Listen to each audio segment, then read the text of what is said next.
Hello, beautiful beings, coming in for day 4 of the 21 Days of Fear, where I am going live every day talking about the various ways that fear shows up in our life. So today, day 4, we are all talking about fear and how this impacts our body, the physical structure of our body, and how challenges in our life that we can identify as trauma or not create changes in our body that then keeps our body in the fear response. So when trauma happens, and trauma can be any number of challenges that we face in our life, whether we remember them or not, right?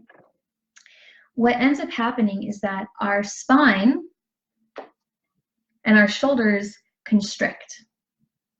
And then that constriction pushes our chin forward. And that pushing our chin forward clenches our jaw. And then our jaw clenches and creates all this tension. If you push in here and it's tense and it's tight, if your jaw hurts and your jaw is always stiff, chances are there is some unprocessed trauma in your body, because these are signs. If there's pain across your back and your spine, these are all signs of unprocessed trauma being stuck as fear in our system that is being held there. Because we can learn so much about our experience in life based on our posture and based on what's happening in our body. If we think about our subconscious, where a lot of these unprocessed traumas are being stored, then these unprocessed traumas go into our subconscious, and our subconscious governs all of these beautiful functions in our body, one of them being our posture, how we're holding our body structure. Yes, whether that is, adult trauma or adverse childhood experiences, the ACEs, right? Doesn't matter. Trauma is trauma. Challenges in life, adverse experiences, if we want to call it that, because the funny thing is that the part of us that has been through trauma is actually afraid of the word trauma, which is very important to grasp, because it will weasel around that word, and it will move away from anything that's talking about trauma, so that we can keep that part of us safe.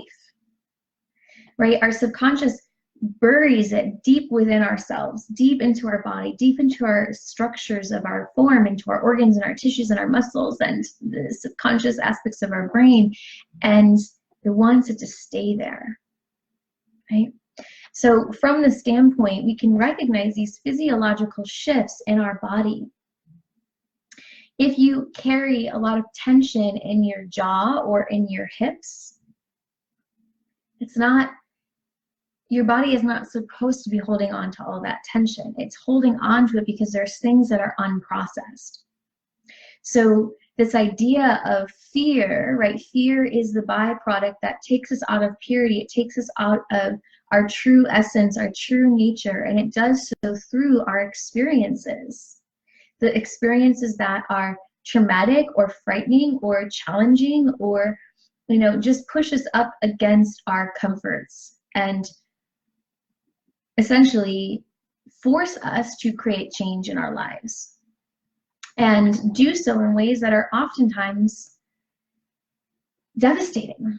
So when our posture changes in this way, remember, our spine and our shoulders, they constrict, and then our chin comes forward, which creates all the shoulder and neck pain. And then we clench our jaws, and then our hips grow tight. Our jaws and our hips are intimately connected. And then we end up creating what we know as chronic pain. Here's the thing. In order to heal our trauma so that we can be fearlessly expressed, we must first bring our brain out of protection mode. And our brain will stay in protection mode as long as we have chronic pain, because that pain sends a constant signal to our brain that says, the environment's not safe. So our brain stays in protection mode. And in protection mode, we're in fight or flight. We're in sympathetic dominance, and we cannot heal in sympathetic dominance. We heal in our parasympathetic system, right?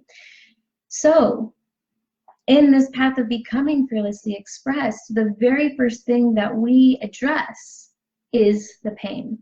And that pain can be physiological chronic pain, stiffness, achy joints, tension, migraine headaches, issues with digestive system processes, that's pain to our digestive tract. Whether it's emotional pain shows up as all types of different aches and stiffnesses and tightnesses and anxieties and stresses. Same with mental pain, they create physiological symptoms. So the very first thing that we do is we address the chronic pain, mental, emotional, physical, and spiritual, so that we can bring our brain out of protection mode. Out of protection mode, we can then train our nervous system to go back into parasympathetic mode. Then our vagus nerve is active. It signals to our healing factory of our gut to send out the neurotransmitters to heal. So on this journey of becoming fearlessly expressed, there is an exact pattern and process that we go through to unravel the trauma, step by step, without skipping a step. Because if we skip a step, systems are just that. They're systematical. They go step by step. So if we skip a step, we're not going to get the same healing results, right? We have to go step by step through how our systems operate and how they operate together. And if we're constantly in chronic pain, stiffness, tightness, tensing our jaws, tensing our hips, achy, low energy, not able to process and digest our foods properly, which creates all types of internal pains, then our body will not give us access to healing modes. Our brain is incredibly complex and amazing and brilliant, both our brains. This one in here and this one in here, right? And it has a process that it goes through. You know, when we experience trauma, our brain wants to keep living. The number one goal of our brain is survival, to survive at all costs, and all energy will go to surviving. When we experience a trauma, this influences our survival capacity. And we pick up programs that say, this world is not safe. This world is threatening to my survival. So we stay in survival protection mode to protect us, to stay in that fight or flight, to stay living on the edge. And that edge is tension. It's achy joints. It's stiff hips, it's tight jaws, it's grinding teeth, it's tension headaches, it's inability to digest foods. It's all of these things. It's when you press into here and there's tension, right? It's when you look at your spine from the side and your chin's coming forward, which creates a lot of pressure back here. Do it. Do this right now, right? Stick your chin forward. Just like wherever your chin is at, just pronounce it and stick it forward, push it forward. See how much tension that brings into your shoulders and into the back of your neck, right? And then that tension actually goes down your spine. And now push your chin back. See how that releases the tension, right? So these little teeny tiny things that we see in the structure of our body can actually give us signs to our body is communicating. Every single thing that's happening in our body is a message. It is speaking to us something that our role is to learn how to decode the messages, right? And these tensions, these changes in our posture are messages that there are things internally that have not been healed. We call them traumas, adverse experiences, challenges, stressors. that change the structure of our body. And through recognizing these things happening physiologically, we get the message, okay, I've got to focus in on healing. Got to focus in on clearing this trauma. And now here's the most important thing, at least in my opinion. We do not need to remember the trauma to heal it. We do not need to remember the trauma to heal it. And I'm pausing because it's so important. So often I will see, well, I have to remember this. I have to remember what happened in order to heal it. And actually what I have found through my own healing process and through supporting others in theirs is that when we actually remember the trauma, we hold on to it. We identify it with it. And it becomes really hard to let it go once we have that story, because we keep telling the story over and over and over again. There was a period in my life when, because of what I studied, and for those of you who aren't aware, my bachelor's degree, my undergrad is all in criminal psychology, and I did courses on helping victims to actually recover their memories and helping to support victims of various different crimes and things like that. And in that process of going through learning these tools, I was recovering all of these memories and became so attached to the story of what happens that on my healing path, there came a point where I actually had to stop telling anyone my story until I had actually healed it from my body and healed the part of me that identified with that story as being a victim to it. Because all the feedback that would come in return was actually feeding the victimhood. Oh, I'm so sorry for you. That's terrible. How could anyone ever do that? That actually feeds the victimhood. So until we get into that neutrality, there was no sharing of my stories about all the things that happened that brought me onto this path of healing trauma. Now I recognize, and I was learning it back then through those classes, that we actually don't need to have the memories back, and it actually can slow us down from healing it. There is a reason why our brain erases the memories. There's a reason why it does that. There's a reason why it takes those memories and it puts them into a space where we don't remember them. Because remembering them impacts our ability to continue moving forward with our life. So in order to heal the trauma, we do not have to have a memory of what it was.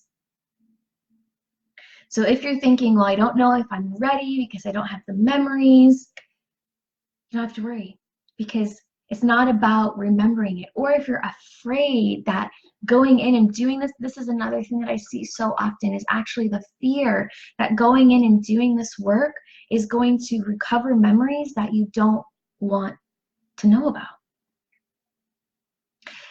So I tell you that in the process that I guide people through, there is no memory recovery, because I've only seen it get people more stuck on the story.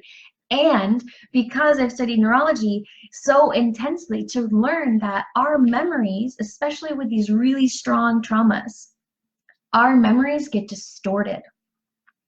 And we will actually remember the trauma as more intense, or we will remember things that didn't happen to validate whatever pain we're in.